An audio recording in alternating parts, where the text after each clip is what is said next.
já estamos de volta com o nosso programa Brasil Cristão. Eu queria dar uma consertadinha aqui numa fala.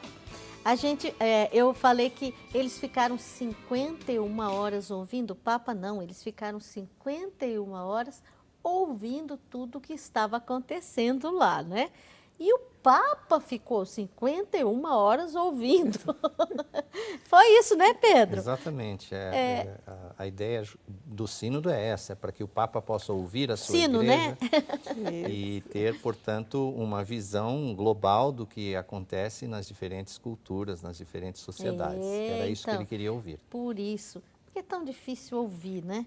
É tão difícil as pessoas ouvirem, o barulho, o ruído do mundo é tanto, né? E os ruídos aí que a gente tem pelo mundo afora falam tão alto, né? Mas antes de continuar a nossa conversa aqui, que está tão interessante, que é um assunto tão importante para nós, né? Eu tenho certeza que quando perguntam para você assim, o que é mais importante para você? A minha família. Aqui o campeão de pedido sempre foi a família, né? É o número 1, é o top, é o campeão. Por isso eu quero chamar mais um Mural do Sócio que com certeza vem enriquecer aqui o nosso programa de hoje e faz parte da nossa família. Vamos ver.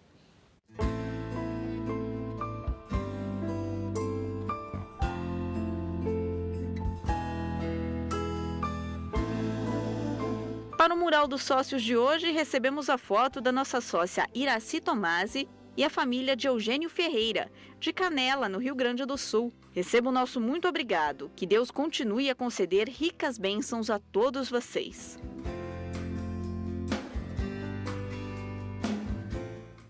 Iraci e a toda a família aí do seu Eugênio Ferreira, lá do Sul, lá do Rio Grande do Sul, tão longe assim, territorialmente falando, mas tão perto do coração da gente, né? Um beijo grande, obrigada. Em nome de Jesus nós agradecemos, viu? Se você quiser participar do Mural do Sócio, manda sua foto. Manda que a gente vai partilhar aqui com o Brasil e outras partes do mundo para saber quem são os nossos patrocinadores. Patrocinadores lindos, né? Não são? Então, agora a gente vai continuar com o nosso programa de hoje, mas tem participações aqui, eu fiquei tão feliz.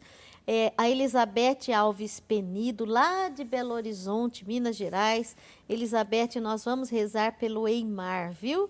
O irmão da Elizabeth, que está hospitalizado há 2 meses e os médicos não descobrem o que ele tem. Mas Jesus, com sua mão poderosa, vai realizar a vontade dele, né? Hoje ainda eu estava vendo um documentário, um vídeo do Papa e ele falando. Às vezes, a nossa oração chega a Deus, às vezes não, sempre chega a Deus, mas às vezes ele não realiza aquilo que a gente quer, muitas vezes. Ele realiza o que é melhor para nós. Não seria bom a gente pedir assim, Deus, não faz o que eu quero, mas faça a sua vontade. Aliás, Jesus nos ensinou a rezar assim, né? Seja feita a vossa vontade. Terezinha Salgueiro Arantes, de Ubá, Minas Gerais também. Ela pede oração por ela mesma, por todas as pessoas carentes, por toda a sua família e por todos os enfermos. Nós também queremos rezar pelos enfermos. Agora eu recebi aqui uma mensagem do Roberto Alves Pereira, de Uberlândia, Minas Gerais, né? Roberto, eu fiquei assim tão feliz com a sua mensagem, porque ele disse que me ouvir cantar é como comer o pudim de leite condensado. Então, eu nunca tinha ouvido isso, eu fico muito feliz e muito obrigada, viu? Então, nós vamos continuar a nossa conversa. A exortação, como você dizia aqui no intervalo, Pedro, a exortação que o Papa escreveu, que é tão importante, e a gente exorta as pessoas a lerem essa exortação, né? É o que mesmo? Então, como nós comentávamos antes, a preocupação do Papa com a questão da família já vem de longa data. Ele realizou 2 sínodos para 14 e 15. Em 2014 e 2015, com o objetivo justamente de ouvir das diferentes regiões do mundo a problemática enfrentada pelas famílias hoje. E, obviamente, o intuito dele era poder proferir a sua palavra a respeito dessa situação. E ele gastou nada mais, nada menos do que 250 páginas para produzir um texto que refletia tudo o que ele pensava a respeito das questões da família. Certamente ele se baseou nos relatórios sinodais, mas é interessante a gente pensar, ele passou, como você disse, mais de 50 horas ouvindo a igreja, ele deve ter passado bem mais de 50 horas escrevendo esse documento. Então, para nós que queremos ouvir o que o Papa tem a dizer a respeito da família, a leitura da exortação, mais do que isso, o estudo desse documento é extremamente importante. Em algumas paróquias se estão fazendo grupos de estudo, não somente de agentes de pastoral, mas de leigos, pessoas que decidem, bom, vamos nos dedicar agora ao capítulo em que ele se dirige aos noivos. Vamos dedicar ao capítulo que ele dirige às pessoas que trabalham com pastorais. Vamos dedicar um tempo de leitura a entender melhor a problemática da família, onde ele apresenta todas as dificuldades. Tudo isso está aí nesse documento. Para nós é de uma riqueza tremenda, nós precisamos ir atrás. O documento está disponível em vários idiomas, inclusive em português, no site do Vaticano. Vocês podem simplesmente fazer uma busca na internet por Exortação Apostólica, a Alegria do Amor, ou Amoris Laetitia, e encontrarão no site do Vaticano. Vale a pena. Então, é buscar, né? Buscar e achareis, né? E a gente vai buscar com certeza. Mas o que o Papa fala a respeito da educação dos filhos? Olha, o Papa reconhece que hoje há um certo individualismo reinante, não é? Não só os filhos, os pais também, cada um preocupado um pouco com a sua própria vida, uma espécie de uma autorrealização, e as pessoas vão se isolando. Então, o Papa incentiva aí aos pais a se abrirem ao diálogo, não é? Desligar um pouco os celulares, ter um tempo em família, não é? Fazer passeios, aproveitar esse tempo para crescer em virtudes, em conhecer melhor o filho. Às vezes o pai não sabe o que está acontecendo na vida do filho.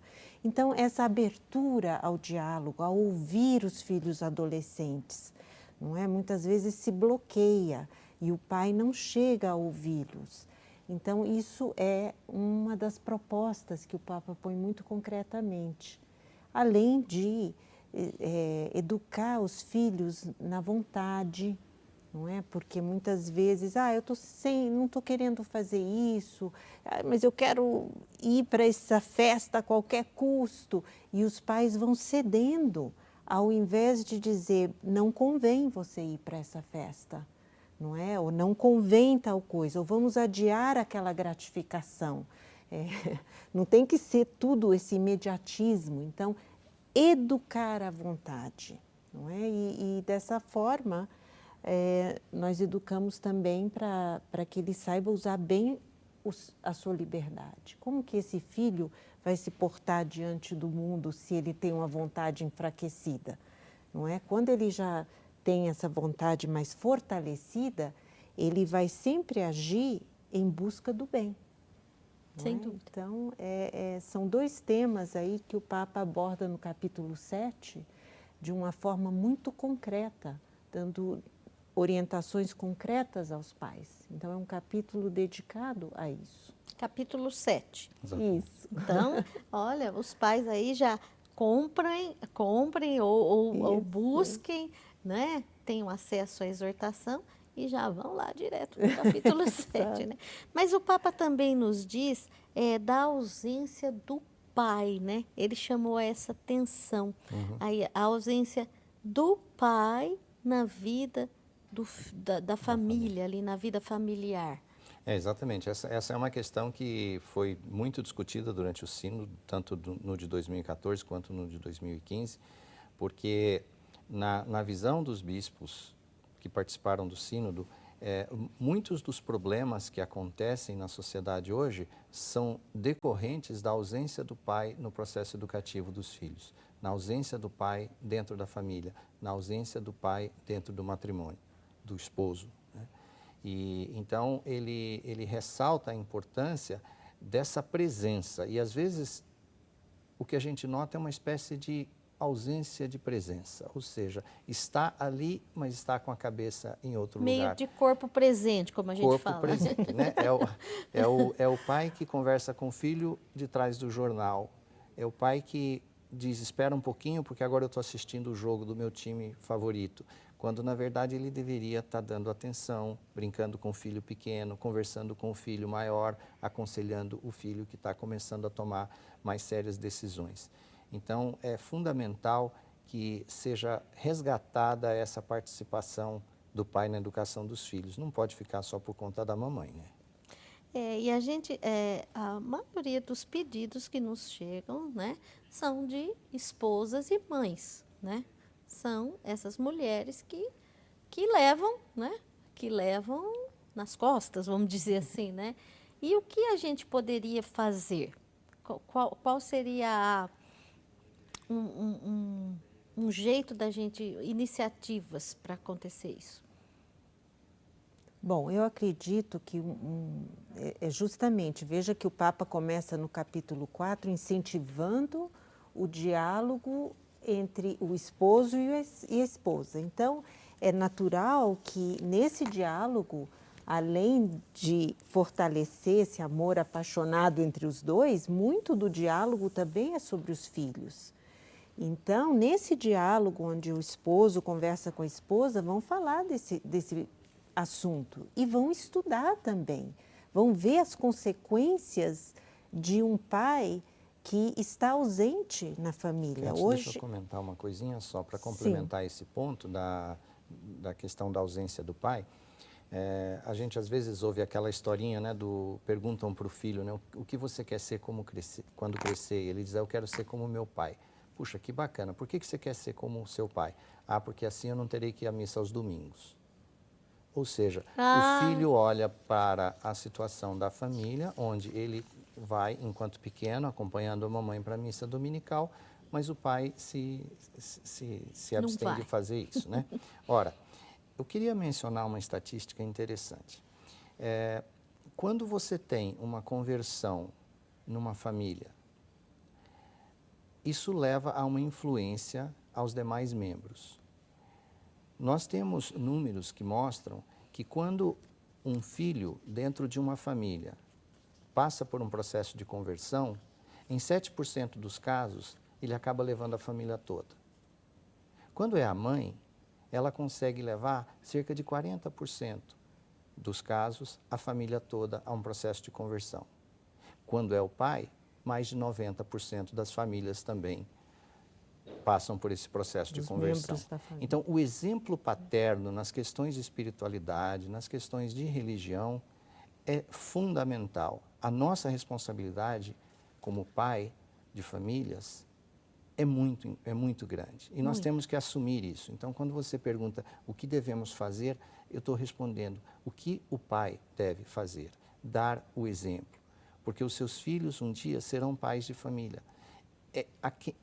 Qual será a imagem na cabeça deles do esposo que eles um dia serão? É o que eles viram. Do pai que ele viu, do pai. Como é que eles serão como pai dos seus filhos? Como ele viu o seu pai agir consigo. Então, a nossa responsabilidade com o pai é muito grande. Muito grande, muito grande. Exatamente. E é interessante isso que o Pedro fala, toda essa educação dos filhos, inclusive no verdadeiro sentido da sexualidade, do que é o matrimônio, eles aprendem no berço, não é? Quando vem o papai e a mamãe se abraçarem, quando vem a alegria que eles têm de estar juntos, a criança já vai crescendo. Esse é o curso de formação de noivos, começa em casa, pequenininho. Então, é importante isso, que a presença da mãe que vai dando essa autoconfiança para o filho e para a filha, que passa todo esse equilíbrio afetivo, o pai também passa. Então, a ausência do pai, às vezes, causa um desequilíbrio afetivo. Porque no precisa filho. dos dois. Né? Precisa dos dois. O Papa diz claramente, toda criança precisa de um pai e de uma mãe. Toda criança. Tem direito a isso, né? Tem o direito a isso e precisa disso. Agora, é lógico que há casos onde, por viuvez, alguma coisa, essa criança está privada de um pai ou de uma mãe. Mas se busca na família estendida aquela figura que Paterna, pode... né? O modelo masculino e o modelo feminino. No fundo, é isso que ele diz que, A é tão referência, importante que haja, né? Isso mesmo. E eu quero agradecer aqui ao Paulo Sérgio Lima da Silva, de Pacajus, lá no Ceará. Ele acabou de se tornar um sócio aqui. Disse o seu sim. Muito obrigada, viu, Paulo? Você será ainda mais abençoado por Deus, viu? A Evani Alves Pereira, de Guarapari, lá no Espírito Santo, também acabou de se tornar uma sócia. Muito obrigada, viu? Quem ajuda na evangelização tem mérito diante de Deus de um evangelizador. É como se você estivesse aqui fazendo o que a gente está fazendo, né? É isso mesmo. E também a Benedita Aparecida de Oliveira Guizelli mandou a sua participação aqui. Roberto Tortorelli também e Robervan Ribeiro, lá de Cruzília, em Minas Gerais. Minas Gerais. E agora nós vamos partilhar um vídeo que fala de um assunto que tem muita importância também na nossa vida de hoje. Um trabalho pastoral que está acontecendo assim e um trabalho de acolhida para esses nossos irmãos e irmãs que vivem nessa situação. Vamos ver o que nos diz o Papa, a Igreja, e depois nós partilhamos aqui. O Papa estende a mão para os divorciados e casados novamente que desejam se reconciliar com a Igreja. Por terem quebrado as promessas do primeiro casamento, por exemplo, eles não podem receber a comunhão, a catequese ou serem padrinhos. No entanto, o Papa não quer fechar a porta àqueles que sinceramente desejam retomar os sacramentos, que o divórcio não permite. O Papa pede que padres e bispos enfrentem essas situações com uma resposta construtiva e ajudem a integrar cada caso à Igreja com o seu próprio senso de medida. Ao longo do texto, há muitos convites para apreciar a importância da consciência pessoal, que avança em conversas com o padre. O Papa Francisco diz que isso não significa que a Igreja deve dar o mesmo peso a todas as situações. Naturalmente, se alguém ostenta um pecado objetivo, como se fosse parte do ideal cristão, ou quer impor algo diferente do que a Igreja ensina, ele ou ela não pode, de modo algum, ter a presunção de ensinar ou pregar aos outros. Esse é um caso de algo que o separa da comunidade. O Papa dá vários exemplos. Ele diz que não é a mesma situação para aqueles que foram abandonados ou para aqueles que traíram e abandonaram seu parceiro ou parceira. O Papa Francisco recorda que, uma vez que o grau de responsabilidade não é igual em todos os casos, as consequências ou efeitos de uma regra não precisa necessariamente ser sempre o mesmo. O Papa leva em consideração as boas intenções daqueles que falam em consciência e procuram ajuda espiritual, sem tentar colocar os seus desejos acima do bem comum da Igreja. É por isso que ele convida os divorciados que estão interessados para falar com o padre e adverte que eles não podem sempre encontrar neles uma confirmação de suas próprias ideias ou desejos, mas certamente vão receber alguma luz para ajudá-los a compreender melhor a situação e descobrir um caminho para o crescimento pessoal. Este é apenas um dos 9 capítulos da exortação apostólica inovadora, chamada Amoris Laetitia, na família, na qual o Papa pede que a Igreja não se canse de promover a beleza do matrimônio cristão e trabalhe para ajudar os casais a manterem felizes as suas promessas. A alegria do amor também está aí aberta ao amor a esses nossos irmãos, né? Sem dúvida. E vocês que trabalham, que são dessa pastoral, tem muito a dizer para a gente, não tem? Então, eu acho que é importante a gente chamar a atenção para o fato de que a imprensa tem distorcido vários aspectos dessa exortação, como às vezes gostam de fazer, achando que isso vende mais jornal. Mas essa questão é uma questão fundamental. Alguns meios de comunicação dizem: o Papa está abrindo as portas da igreja para as pessoas divorciadas ou para as pessoas em segunda união. Ele não está fazendo isso, ele está lembrando que as portas sempre estiveram abertas. Isso é muito importante entender. Que é muito mais, né? Exatamente. Às vezes as pessoas acabam se distanciando porque julgam que a sua situação é uma situação irregular. Mas é preciso, como esse vídeo muito bem demonstrou, procurar o pastor, procurar o seu pároco, às vezes procurar pelo bispo, quando for o caso, e ter uma orientação segura, de acordo com a doutrina da igreja. Porque é muito comum se ouvir que, por exemplo, devido ao divórcio, um casal perde o acesso aos sacramentos. Isso não necessariamente é verdade, é preciso ter uma orientação, porque o sentido do discernimento que o Papa menciona no capítulo 8 da exortação apostólica, ele depende de uma orientação muito bem fundamentada na doutrina. E isso é o que se pode obter conversando com o seu confessor, com o seu pároco, e esse esclarecimento é fundamental para se tomar a decisão. Quer dizer, a pessoa quer descobrir: eu estou de fato numa situação em que eu perco o acesso aos sacramentos. Ora, a gente sabe que você deve estar em estado de graça para receber a Santa Eucaristia. O caminho para isso é passar pelo sacramento da reconciliação, a confissão. Mas as condições para isso precisam ser conversadas. O pároco, o orientador espiritual precisa olhar caso a caso e ajudar nesse processo. O Papa é tão claro nisso. Afinal, ele não fez desse o ano da misericórdia se não fosse para justamente poder acolher a todos os nossos irmãos. Para usar de misericórdia, né? E é tão bonito ele falar que cada caso é um caso, Exatamente. né? Existem os graus de responsabilidade aí, né, que ele fala. Exatamente. E isso só se pode atingir esse conhecimento quando se faz esses 3 passos que o Papa fala com relação aos nossos irmãos que estão, porventura, afastados, que é procurar acompanhá-los, não é? É a amizade e depois a confidência, né? Esse discernimento, ajudá-lo a entender o problema e integrá-lo na comunidade, levando-o para um bom orientador espiritual, o que muitas vezes a gente não consegue entrar tão na intimidade, esbarra aí no muro sacramental, que aí precisamos dos nossos sacerdotes. Então é esse processo e cada um de nós é responsável por isso.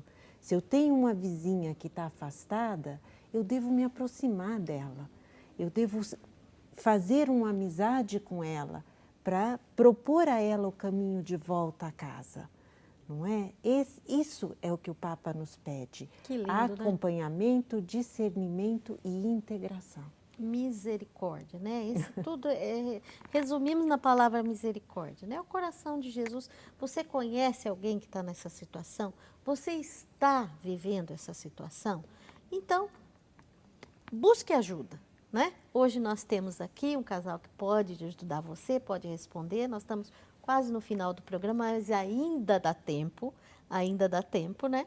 E também nós estamos disponíveis aqui na Associação do Senhor Jesus, é do Senhor Jesus aqui.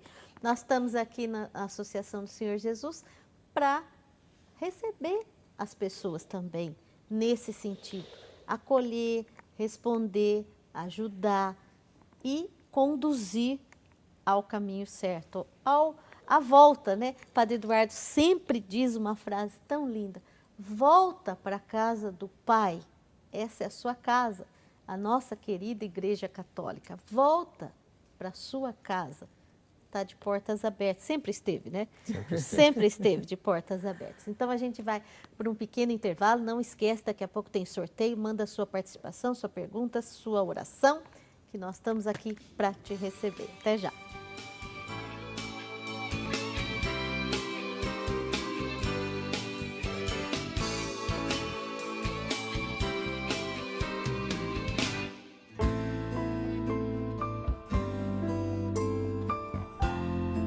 A oração é obra do Espírito Santo, que clama em nosso interior. Ele nos dá as palavras e a voz para orar diante de Deus. Confira o artigo O Caminho da Oração, escrito por Padre Francisco Senen, esse mês na sua revista Brasil Cristão.